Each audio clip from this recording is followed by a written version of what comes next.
Deixa eu me declarar aqui, frente a todos os senhores.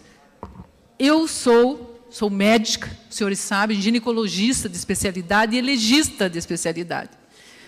Eu sou a favor da vida. Eu sou a favor de políticas públicas que sejam a favor da vida, porque sou política também. Eu sou a favor de mais saúde, sou a favor de mais saneamento básico, que diminuirão as doenças e que, portanto, diminuirão a morte. Eu sou a favor da vida. Eu sou a favor de uma medicina preventiva, por exemplo, a favor do planejamento familiar, que vai orientar e controlar essa questão do planejamento dos seus filhos, de cada família. Isto é ser a favor da vida. Mas eu discordo de uma percepção ainda limitada, senhores, dos que reduzem a defesa da vida à proibição do aborto. Vamos refletir aqui sobre isso. Porque, na verdade, a questão é muito mais ampla do que simplesmente ser a favor ou contra o aborto. Vamos pensar, por favor. Exato, vereadora.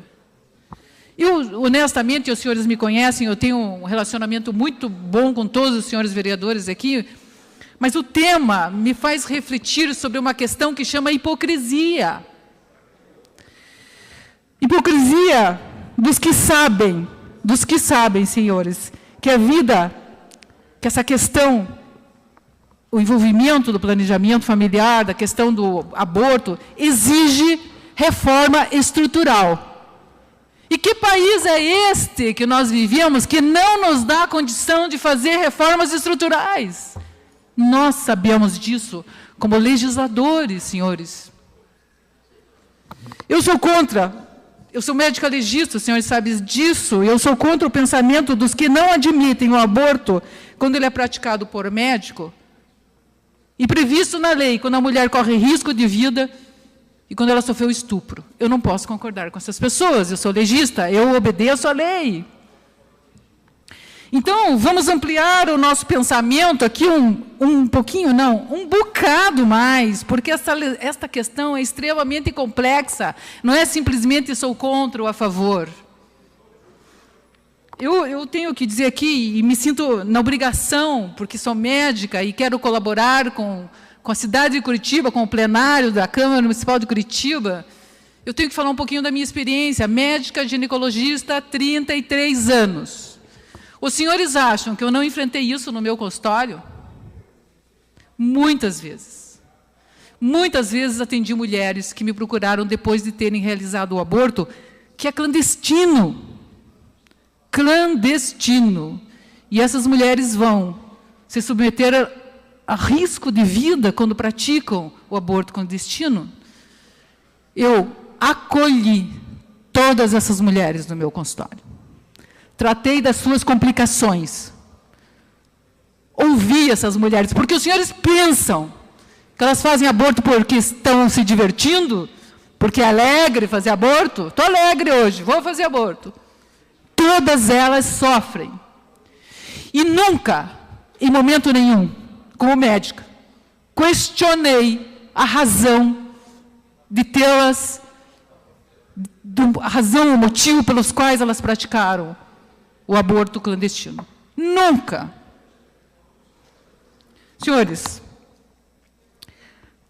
essa questão, eu quero também fazer um parênteses, porque nós estamos debatendo um tema aqui que chama, fiz pesquisa, ADPF. Todo mundo sabe aqui o que é um ADPF? Ótimo, eu vou explicar. A DPF é uma ação de descumprimento de preceito fundamental. O que debatemos aqui é 442. Mas os senhores acham que isso é uma coisa inédita? A DPF no Brasil? Deixa eu lembrar uma coisa para os senhores.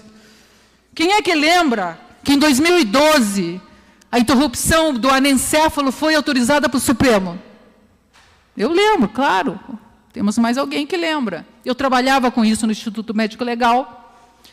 Na época, em 2012, não havia esse debate, e essa ADPF foi a ADPF 54, sobre a legislação do aborto de fetos anencéfalos, que levou cerca de 9 anos, vereador. 9 anos para o Supremo tomar decisão. Eu, no Instituto Médico Legal, por ser ginecologista, eu recebia com regularidade o pedido judicializado dos casais que tinham filhos anencéfalos. E vinha na minha frente a mulher e o seu companheiro. Casal, homens e mulheres, ambos angustiados.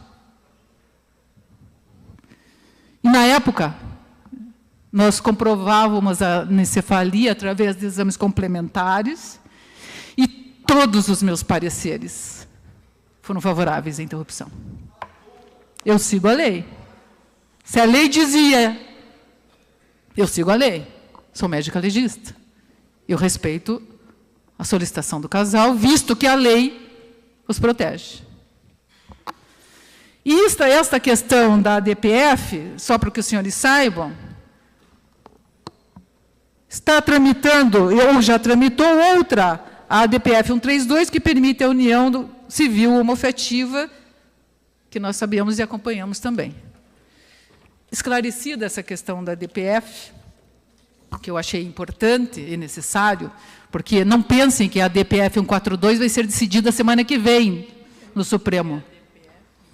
Repito, ação de descumprimento de preceito fundamental. 442 é o que discutimos aqui, Julieta. Então, entendido essa questão da ADPF, porque para que a gente possa ter seguimento e não pensem que o Supremo vai decidir semana que vem a respeito da interrupção da gestação até 12 semanas, isso requer um debate gigante. A gente precisa fazer uma reflexão sobre essa questão, porque não é assim. A decisão de induzir um aborto e de interromper uma gestação é bem complicada. No meu consultório, eu atendia mulheres, na sua maioria, brancas de poder aquisitivo, que chegavam lá para eu, muitas vezes, salvar a sua vida, porque as complicações são gravíssimas de um aborto clandestino. O que acontece no Brasil é que a decisão de induzir um aborto e de interromper uma gestação não depende da classe social. Está claro isso? O que depende da classe social é a gravidade da complicação e a morte, que esse procedimento vai levar às mulheres que não têm acesso a recurso médico. Porque o que acontece?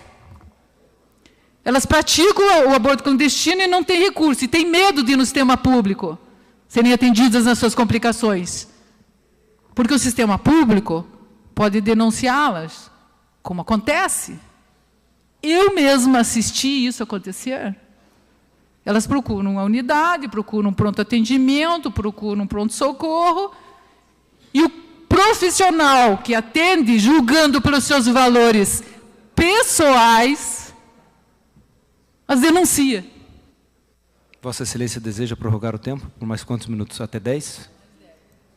Concedido 10 minutos a Vossa Excelência. Obrigada, vereador.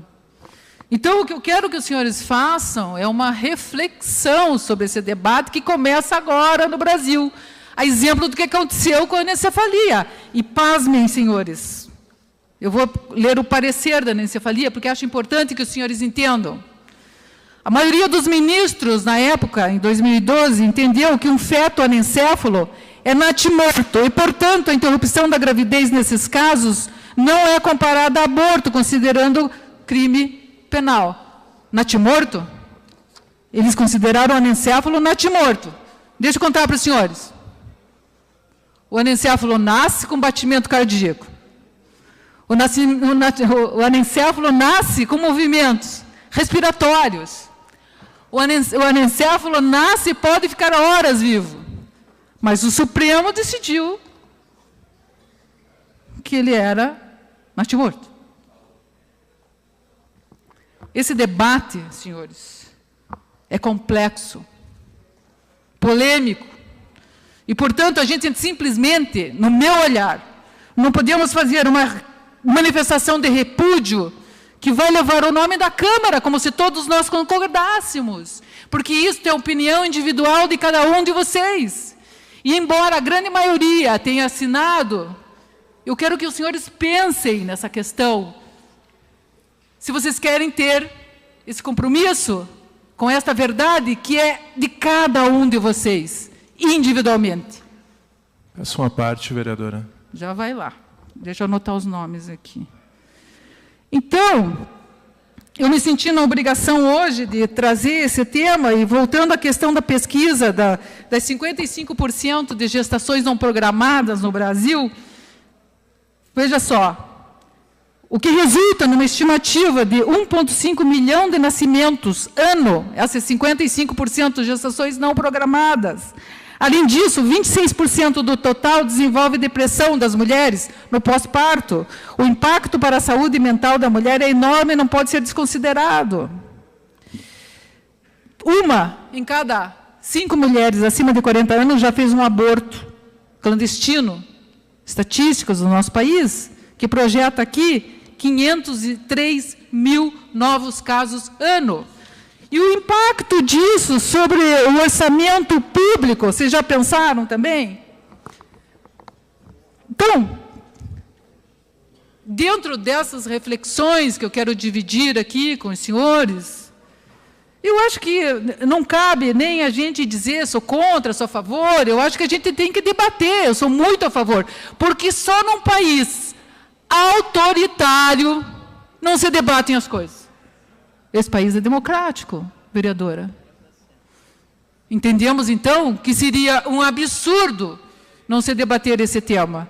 E ouvir todas as partes. E foi essa opinião que eu manifestei quando fui questionada sobre assinar o projeto, etc., etc. O procedimento inseguro, para os senhores saberem, nos últimos 10 anos... A média foi de 203 ao ano, segundo as estimativas, e ele gera 15 mil complicações, destas 5 mil extremamente graves, com 200 mortes em média ano. Esses são os números que nós conhecemos. Conhecemos, senhores, a ponta do iceberg. E muito me incomoda e muito me preocupa a sensação que eu tenho, muitas vezes, que essa criminalização serve para os outros. Porque a minha companheira branca de classe média alta vai ser atendida pelo seu ginecologista e não será denunciada. Muito me incomoda a preocupação em relação a esta hipocrisia que a gente assiste muitas vezes nos jornais. Pessoas dando declarações que devem criminalizar uma mulher que cometeu um aborto clandestino com o risco de ter a sua vida ceifada. Mas a gente não criminaliza e não manda para a cadeia um outro tanto de bandidagem que pratica todo dia. Eu fico me sentindo a obrigação, Julieta, eu sou médica, eu legista, eu vivo nessa situação, mas eu quero dizer para os senhores o seguinte, que nós temos, sim, muitas saídas. Muitas saídas.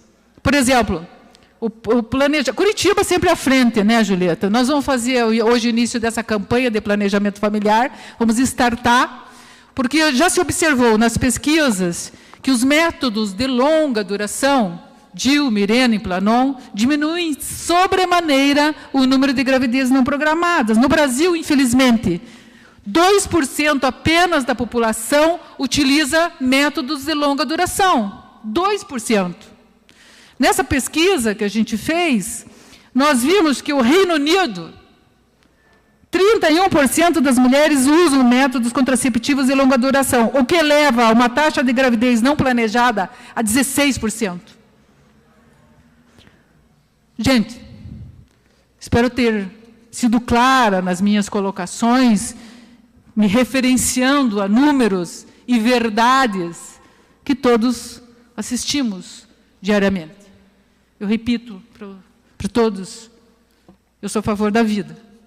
Por isso, estou comprometida com esse debate.